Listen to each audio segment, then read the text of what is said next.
We are now closer than we have ever been. We are now closer than we have ever been to victory. Some are already calling it the greatest, some are already calling it the greatest victory in the history of mankind.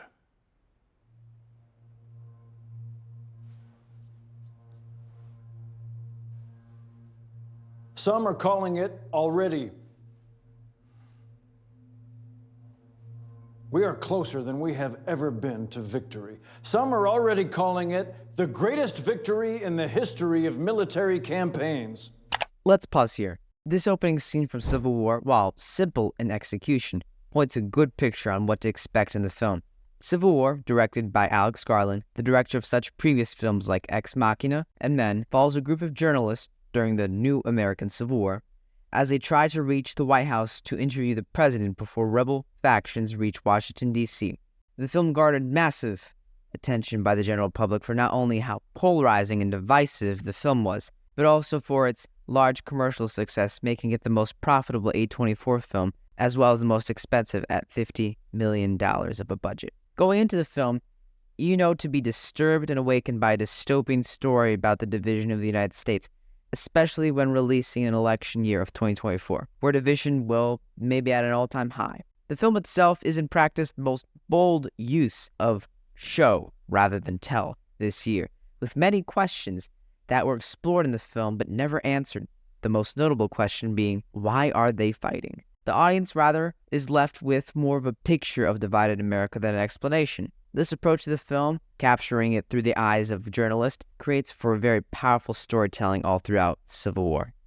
To further reflect on Civil War, my personal favorite scene, and perhaps the most powerful example of division in the United States through Civil War, comes about halfway through the film, right before the two most intense scenes in the film, that being the sniper scene and the scene with Jesse Plemons. The scene starts as the group of journalists continue their journey after seeing just a mere glimpse of the chaos at hand. All of a sudden, out of nowhere, they pass a town untouched by time, with life in the streets, people walking, playing outside. Seemingly stunned, Joel, Wagner Moura's character, says, "Did we just drive through a time portal?"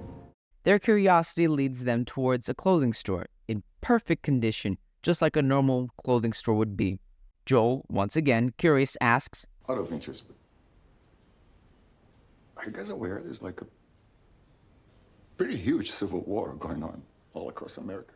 The employee of the store responds with, "Oh, sure, but we just try to stay out." Okay, pause. Not to get myself involved here, but if I knew there was a civil war in the United States, I would definitely not get involved, considering the amount of people in the population. Before anything bad happens to me, I'd book any possible flight to London and get out. There is no practical way just to avoid a civil war entirely. So clearly, this lady is lying. Okay, let's resume.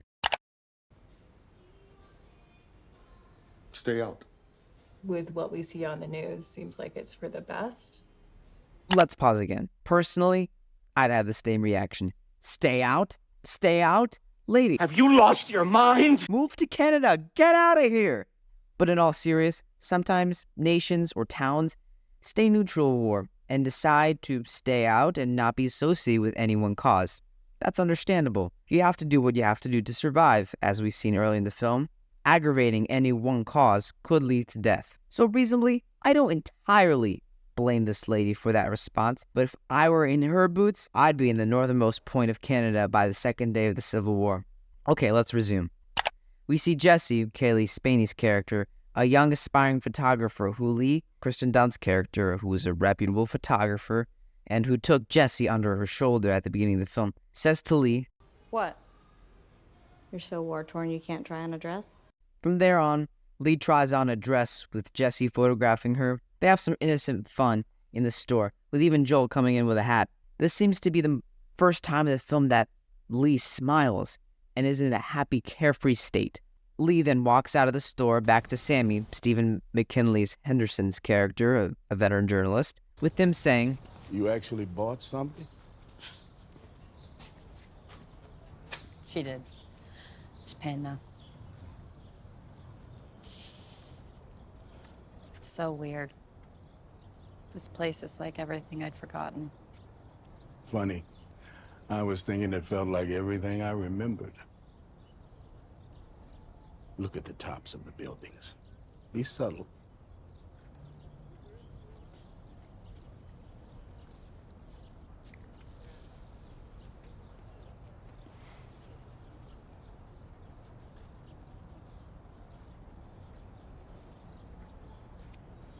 Wouldn't have suited us anyway, Lee. We'd have gotten bored. boom. That bombshell of information through one tilt of the camera changes the scene entirely. It feels odd why Alex Garland included this scene in the film. Was it to give a break for the audience before some intense stuff to come in the second half of the film? Was it to show how life would be like without war in America? Or was it to demonstrate human qualities and trust? In my opinion, it may be all of them. Let's rewind. So our characters came to this peaceful town where war has, on first sight, left no mark on the town. They go to a store and seemingly get an answer for why that is. But they toss that information aside in favor of looking at clothes. Here, we see our characters at their most vulnerable in the film. They are happy and careless, but also vulnerable. But before they know it, trouble has come to them. This scene demonstrates a message rarely portrayed in film, and that is the message of apathy. Webster defines apathy as a lack of interest or concern.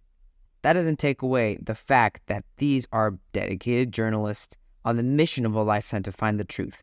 But it does signify that whenever a human is vulnerable and careless, they are the most likely to invite evil into the world.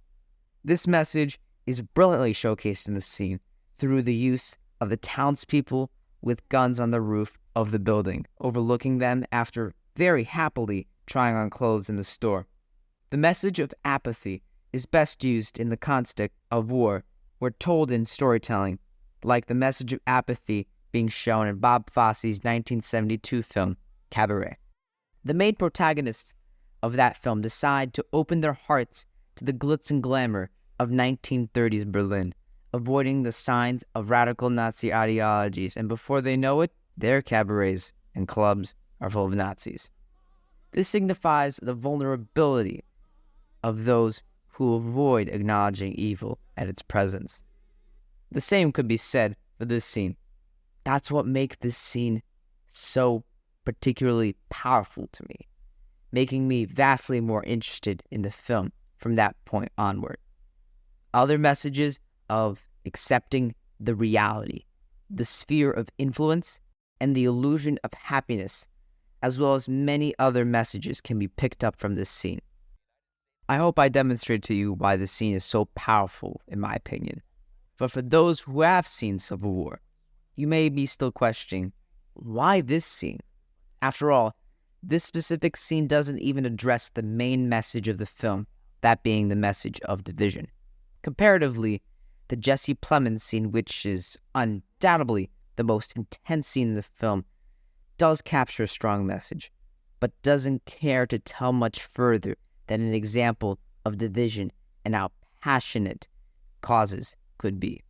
The dress scene, as I like to call it now, can be unraveled like an onion with messages. As a great ogre once said, Onions have layers. Ogres have layers. now just substitute ogres with seeds, because the dress scene definitely has layers in terms of messages and themes that it's trying to inform the audience about. Because after all, if we can't learn anything from a film, then what's the point of even watching it? Thank you for watching my Civil War film analysis. Please share any opinions down below. I'd love to read them. Please subscribe and hit the notification bell if you do, and also hit the like button. I'm Daboon, and this was Movies and All. Hasta la vista.